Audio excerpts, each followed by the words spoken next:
If you've been told to do the McGill Big 3 to help with any lumbar disc herniations or to get rid of your back pain, there's a good chance that you're doing the exercises wrong and not getting the benefits. Even though I have 4 lumbar disc herniations, I am completely pain-free and I help thousands of others to do the same. So today I'm going to go through the biggest mistakes that people make with the McGill Big 3 and how you, only joking, can fix them. Let's get to it. Number 1 is the roll-up. This is to make sure that we're getting proper tension at the front of the abs to ensure that the spine feels safe as we're doing the sit-up. So from here, I need to make sure that my lower back isn't arched and I'm just trying to sit up. Hopefully as I did that, you should hopefully see my belly start to stick out. This is not proper core engagement. This is just strain on the neck. What we need to do is make sure that we slowly, while keeping the neck relaxed, press our lower back into the ground. So I shouldn't even be able to get a sheet of paper under here right now. And from there, I think about sucking in, and then I slowly go through that roll up. And now all of a sudden, I'm shaking a lot more. This is really engaged now, and I actually feel stronger in the position.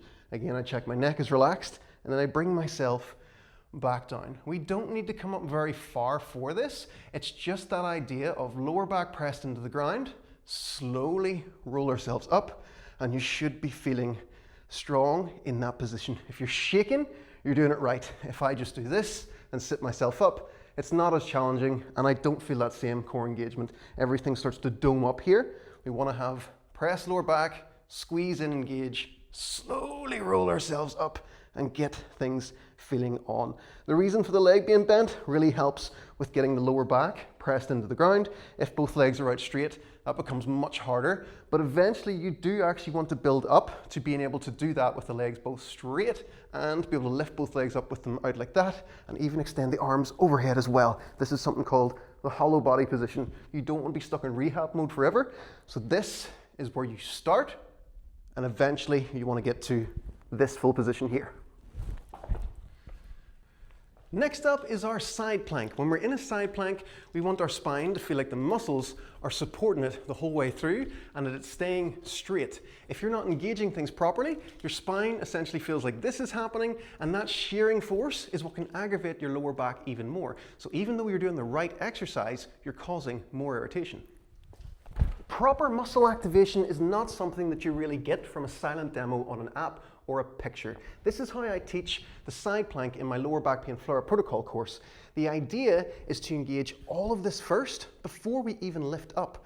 If I just do this and lift myself up, predominantly I'm feeling that in my shoulder, and I'm just kind of trying to hold this up. But that's that shearing force in the spine that I was talking about. It's as if this feels like it's happening all the time, even though my hips are up. So I need to make sure before I even lift my hips off that I actually squeeze in here and engage my obliques and my lats. And again, make sure my neck is nice and relaxed before I even go anywhere. This is where you can start with this exercise. Whenever I was in extreme pain from my L5 S1 disc extrusion, which has nerve impingement, even trying to lift my hips off, excruciating. But I could still do this, hold and create the tension. And already here, I'm starting to shake.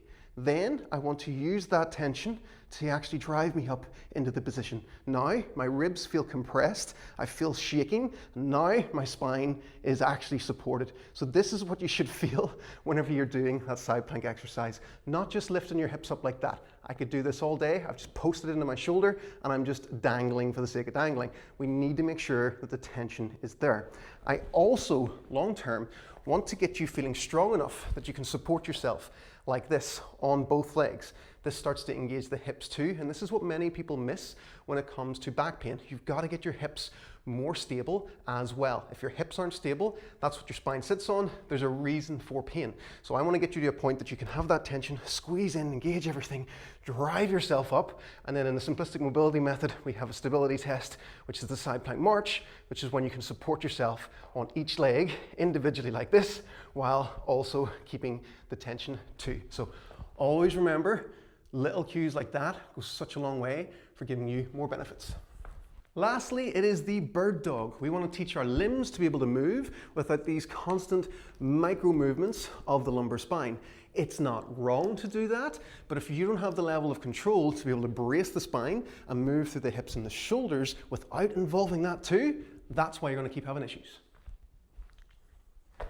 If I do this, it's going to look great for Instagram, but it's not giving me what I want. It does feel nice still. It does feel like I'm doing something. I'm still having to focus on balancing. But what we need to do is, this is where there's crossovers with movements. We need to implement the roll-up idea into this position as well. So from here, I want to imagine I'm trying to tuck myself under, but my position doesn't change. Now all of a sudden, I'm already shaking and I haven't started doing anything yet. So from here, I tend to just break it down personally to legs only at first. So I want to see, can I maintain that core tension while pressing my leg back, as if I was trying to push my foot into a wall behind me. This is to actually extend through the hip and not through the lumbar spine. So even though I can get my leg to here, I have to move my back to do that. It's not what we want. So tension, imagine you've done that roll up, press back as if you're pressing your foot into a wall. You won't get your leg as high as you think you can. And then change that up and do the other side. Another nice thing I like to do here is pull my hands like that at the same time. So as if I'd set up in that side plank, pulling down, same idea. I engage in that roll up, I pull down like I was doing tension in the side plank, then I try and engage the legs. Only when I've got the hang of that, I then want to try and keep that same tension and involve the arms as well. So we should be seeing minimal back movement, if any, whenever we do this, and you should be shaking through each rep. Something that's very important to consider as well. If you have really tight hips, a lot of exercises are not going to help you as much because your muscle activation won't be as good. So if your hip flexors are really tight and you can't sit into, say, a position like this, for example, then when you try and extend through your hip, you're going to get stuck. So it has to come from the lower back. So remember, when it comes to rehabbing back injuries, hip flexibility plays a massive part in that as well. So don't just rely on core exercises alone. Fix your hips, because that's what your spine sits on. So why did I have to learn all of this stuff? Well, I am Tom Morrison and I have got a leaky spine. I have a condition called ankylosing spondylitis, so my spine is constantly attacking itself. It's like inflammatory arthritis, and over the years my spine has just been continuing to break down. So this is some of the things that I have going on. For my MRI report in 2024, I've got degeneration of 4 lower discs. I've got flattening of lumbar lordosis, which is a symptom of that. It's called bamboo spine. You can start to lose the range of motion in your spine. I've also got end plate romanus lesions, so that's active inflammation attack on end plates at L2 and L1, and on L3 there's a burnt out romanus lesion, which means it had attacked and it stopped attacking now, so that's nice. I've got a new bone, yay, at T12 and L1, so extra bone formations are happening in my spine as well. L3, L4, I have a broad base protrusion with L3 nerve root impingement. I've got L4, L5, broad-based bulge and protrusion with L4 nerve impingement, and L5, S1, moderate protrusion. The S1 nerve root is displaced. So protrusions aren't too bad, bulges aren't too bad. The one that I had initially whenever I was at my worst pain was actually an extrusion. So at my L5, S1, it used to be an extrusion. It has actually got better now and is now classed as a protrusion.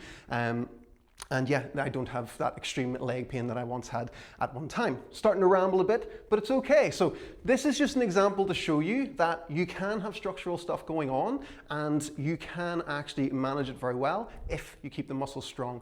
The thing that I always found made me worse was resting completely and not doing anything. So if you've had a disc injury for a long period of time, like 6 months or more, you gotta start to move. Initially, if it happens and there was an incident that you felt a pop, you need to go to hospital, you need to go through the whole process. But long-term managing disc injuries, some people, they may heal, they may feel totally fine. Other people might have conditions like I have, or it won't heal, but your body will desensitize over time. So as long as you keep moving, you can desensitize nerves, even if they're impinged or displaced apparently. You can feel totally fine. So I feel 100% right now. I can lift, train, do whatever I want, play with my kids, feel great all of the time, manage it very, very well, and this is the stuff that I teach If you're really struggling with back pain, I have 2 courses, okay? So the lower back pain flare-up protocol is the exact stuff I used whenever I was in extreme pain to help manage it throughout the day and get me through the day. And then ultimately, I want you to progress to the simplistic mobility method, because that's the stuff that assesses your hip flexibility, makes sure you're moving your spine properly, and gives you all of that deep core engagement and works on the 4 types of core strength as well. So keep moving, and I hope to see you soon. New